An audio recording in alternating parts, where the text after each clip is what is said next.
Vadodara railway station પરથી એક હૃદયદ્રાવક અને હચમચાવ નાખતી ઘટના સામે આવી છે. સ્ટેશન પરથી ઉપડી ચૂકેલી ચાલુ ટ્રેનમાં ચડવા જતા એક મુસાફરનો પગ અચાનક લપસી ગયો, જેના કારણે તે પ્લેટફોર્મ અને ટ્રેનની વચ્ચેના ગેપમાં ફસાઈ ગયો. ટ્રેનની ગતિ સાથે મુસાફર અંદાજે 150 મીટર સુધી પ્લેટફોર્મ પર ઢસડાયો. આ કાળજુ કંપાવતી સમગ્ર ઘટના રેલવે સ્ટેશન પર લાગેલા સીસીટીવી કેમેરામાં કેદ થઈ. મુસાફર ટ્રેન સાથે ઢસડાતો હોવાની જાણ આસપાસના ઉભેલા મુસાફરો રેલવેના સ્ટાફને થતાં જ ભારે નાસભાગ મચી ગઈ હતી. ત્વરિત સૂઝબૂઝ વાપરીને ટ્રેનને તાત્કાલિક રોકી દેવામાં આવી.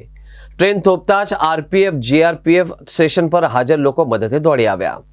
ટ્રેન અને પ્લેટફોર્મની અત્યંત સાંકડી જગ્યામાં ફસાયેલા મુસાફરને ભારે જહેમત અને મહા મહેનતે બહાર કાઢવામાં આવ્યા. અકસ્માતમાં ગંભીર ઇજાઓ થવાના કારણે મુસાફર લોહી લોહણ થયો. તેને ઘટના સ્થળે જ પ્રાથમિક સારવાર આપ્યા બાદ વધુ સારવાર માટે નજીકની હોસ્પિટલમાં ખસેડવામાં આવ્યા. રેલવે પ્રશાસન દ્વારા વારંવાર મુસાફરોને ચાલુ ટ્રેનને ચડવા કે ઉતરવા કે સાહસ ન કરવા અપીલ પણ કરવામાં આવે છે. સહેજ પણ બેદરકારી જીવલેણ સાબિત થઈ શકે છે. આ ઘટનાનો સીસીટીવી વિડીયો સોશિયલ મીડિયા પર વાયરલ થતા લોકોમાં ચર્ચાનો વિષય બન્યો છે અને મુસાફરોની સુરક્ષાને લઈને ફરી એકવાર गंभीर सवालों खड़ा थया छे. 2 मिनट में वापस रवाना हो गए, ये कारण क्या है? इसका आप सीसीटीवी कैमरा निकाल के आप ओके करो. ऐसा रेलवे का क्या कानून है? आप कैसे फंस गए थे बीच में? मैं बच्चे लोगों के लिए दही और कुछ लेने के लिए उतरा था, ठंडा कोल्ड ड्रिंक लेने के लिए.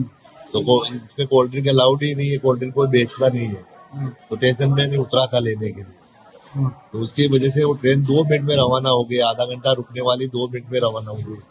ये रेलवे से मेरी गुजारिश है कि ये रेलवे पे कार्रवाई करें.